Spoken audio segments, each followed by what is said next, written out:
ব্রহ্মা সৃষ্টির নির্মাতা ছিলেন আর বিষ্ণু সৃষ্টির সংরক্ষক ছিলেন, কিন্তু সময়ের চক্রকে বদলানোর জন্য আর সৃষ্টির নবনির্মাণের জন্য এমন একটি শক্তির প্রয়োজন ছিল যা সৃষ্টিকে বিনাশ করে আবার পুনঃস্থাপিত করতে পারে। এই ব্রহ্মাণ্ডের এমন একটি শক্তির প্রয়োজন যে শক্তির মাধ্যমে যা বিনাশ ও সৃষ্টির সমতুল্যতা আনতে পারে।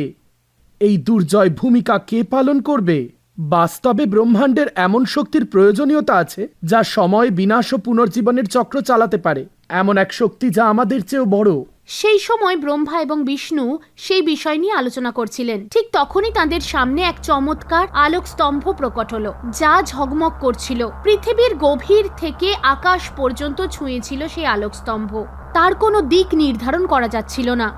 ভগবান ব্রহ্মা আশ্চর্য হয়ে বললেন, এ কি প্রকার দিব্য চমক! না এর সৃষ্টি জানি, না এর অন্ত জানি। তারপর উনি স্থির করলেন যে এই স্তম্ভের মূলের খোঁজ নেবেন তিনি। তখন ভগবান বিষ্ণু বললেন, এর শেষ খুঁজে পেতে হবে। ব্রহ্মা ভগবান হংসের রূপ ধারণ করলেন আর স্তম্ভের উপরিভাগ খোঁজার জন্য উনি উড়ে গেলেন। আর ভগবান বিষ্ণু বরাহ রূপ নিয়ে পৃথিবীতে প্রবেশ করলেন। খুঁজতে খুঁজতে যুগ কেটে গেল, কিন্তু স্তম্ভের শেষ বা শুরু তারা খুঁজে পেলেন না। শেষ পর্যন্ত তারা হার স্বীকার করেন। ওরা দুজন ফিরে আসেন। সৃষ্টির ব্যাপারে জানা যায়নি যা সমাজে পড়ে আছে। এর অন্তও খুঁজে পাওয়া সম্ভব নয় যা প্রকাশ শাশ্বত প্রতীত হয়ে ওঠে। মনে হচ্ছে এর প্রকাশ সব সময় এমনই থেকে যাবে।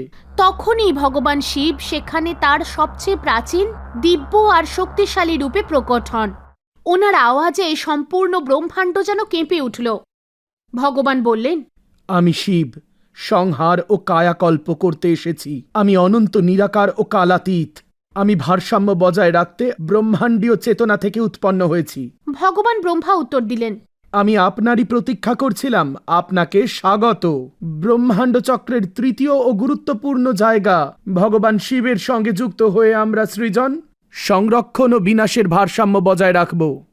এইভাবেই ব্রহ্মাণ্ডীয় শক্তিশালী স্তম্ভের মধ্যে থেকে শিবের জন্ম হয়। উনি ব্রহ্মাণ্ডের একটি শাশ্বত চক্রের অংশ হয়ে বিনাশকে কেবলমাত্র অন্তরূপেই দেখলেন না, বরং তা নবীকরণ আর পুনর্জন্মের জন্য অত্যন্ত প্রয়োজনীয় ছিল। সেই অন্ত যা প্রতিটি শুরুর সময় হয়ে থাকে। বিনাশ আর সৃজনের ভারসাম্য ব্রহ্মাণ্ডের শাশ্বত লয়কে বজায় রাখবে।